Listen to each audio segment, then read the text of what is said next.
I just wish that more people could see what we see and know what we know. I've been diving for about 50 years and I work with sharks. It's so hard to learn about an animal that doesn't sort of bounce around on land in front of your eyes.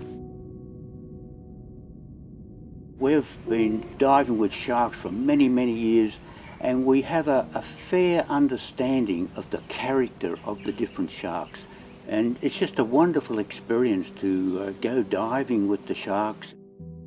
I've been diving for almost 60 years, and I'm specialising in underwater photography with sharks and beautiful coral reefs and anything interesting that I can find under the ocean. They're not easily found. It's actually a great privilege to be able to dive down and come face to face with a supreme predator. It's a privilege, an honour.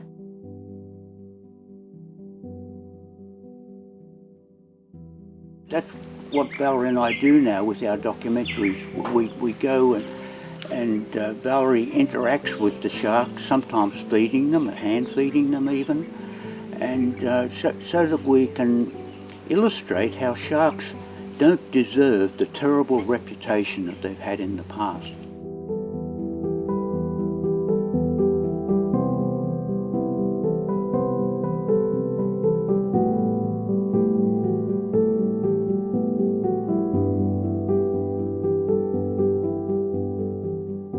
When I'm underwater with my camera as part of my job, and even if it weren't part of my job, what I want to do is capture some essence of the animal, something I can see, something I can feel, and something I would like to bring to people that don't have the opportunity to see what I see.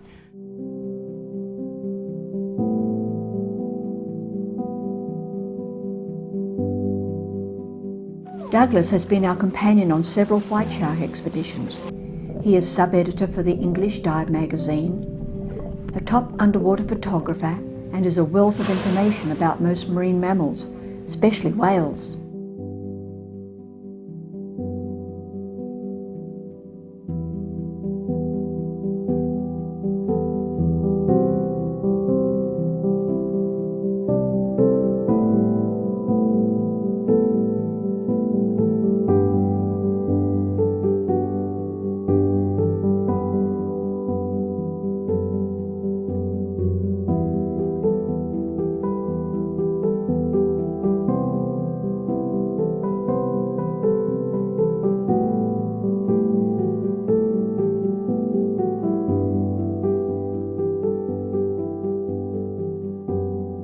The smallest disturbance can be easily seen on the oily, calm water.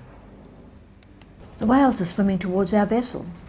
They are blue whales, far too big for the hand-thrown harpoons of the villagers. We load ourselves, our gear, and a very nervous driver into the dinghy. Both Ron and Doug want to try filming them. To see a blue whale is a rare treat. To swim with one, even rarer. Blue whales are the largest creatures to ever inhabit the earth, larger even than the greatest dinosaur. Did you see it? I saw him. He was big, he was eating, he was massive. Woo!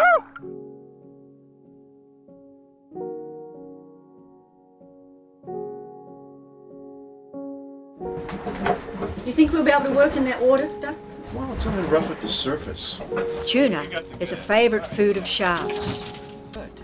The carcass is placed inside 2 plastic milk cartons to deter a large shark from devouring all the tuna in one go, leaving nothing to attract the others. 17 feet of deadly grace glides like a shadow over the reef.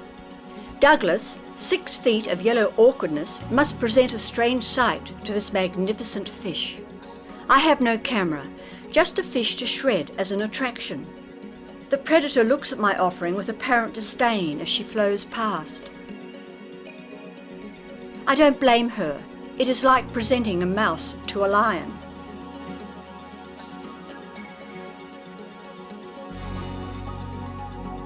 A second, smaller hammerhead moves in. I am pleased, for it seems our baits are working well.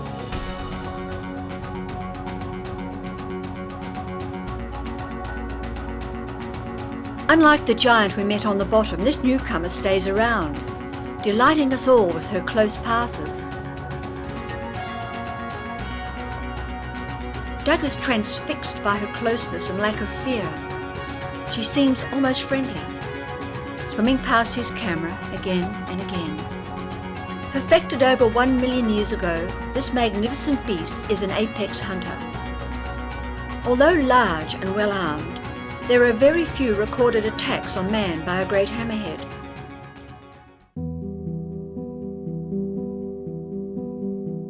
Sharks, even the dangerous ones like the great whites and the tigers, are really not man-eaters. They haven't evolved to prey upon humans. Sharks have been around for, some of them going back 400 million years, their lineage anyway. And even in all that time, they haven't quite gotten used to people. They don't know what we are. They're kind of curious sometimes, but mostly they're not interested.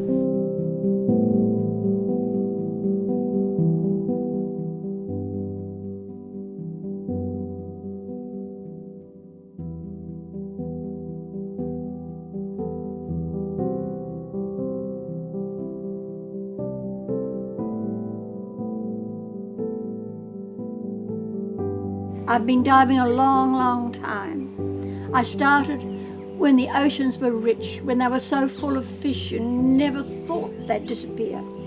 You'd always see sharks, they'd just swim past. The sad thing is, there is no child today who will ever see the marine world as Ron and I saw it when we were young, because it doesn't exist. No, I'm not particularly optimistic about the future of the ocean. 40 years ago, we all thought that it was invulnerable, that it was eternal. There was nothing man could do to destroy it or even to damage it. We thought all fish populations would come back.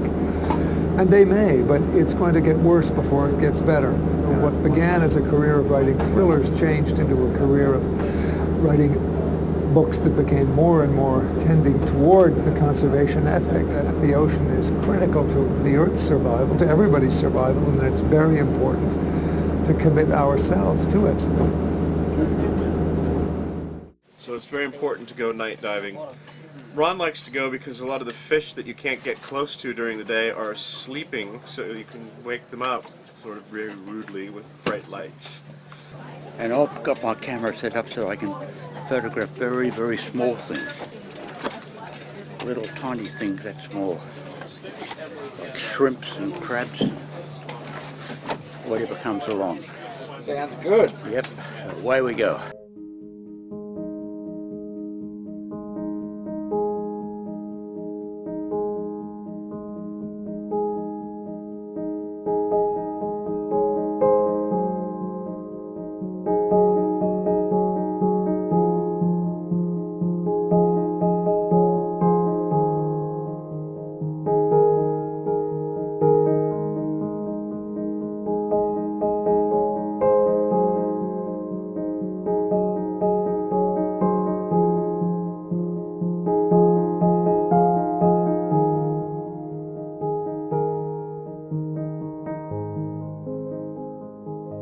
We are going to go manta ray night diving here off the Kona coast. This is one of the only spots in the world where divers and snorkelers have the opportunity to swim with and observe giant manta rays as they feed on plankton. The plankton is attracted by lights that the dive operators have brought out to the site. It's not a natural phenomenon, but it's one that's evolved over time, and it's a crowd pleaser and absolutely benign for the animals.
was amazing. That's one of the best dives I've ever been on in my life. Oh my God, that's off the charts. The mantas are coming in and just barrel rolling and barrel rolling. I don't know how many thousands of plankton just disappeared under their mouth every second. It's just incredible. Everybody should get out and see this.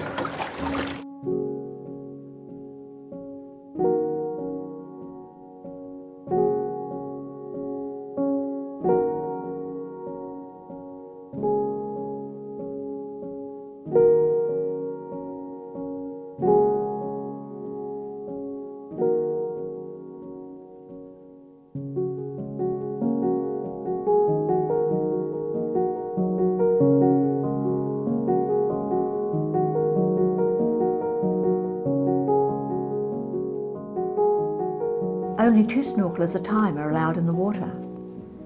When it was my turn to swim with the whales, my excitement was intense. In 45 years of diving, I have never felt such emotion. The calf was so sweet, and the adults so very caring, it tore at my soul to think these huge loving animals are still being brutally slaughtered by some countries.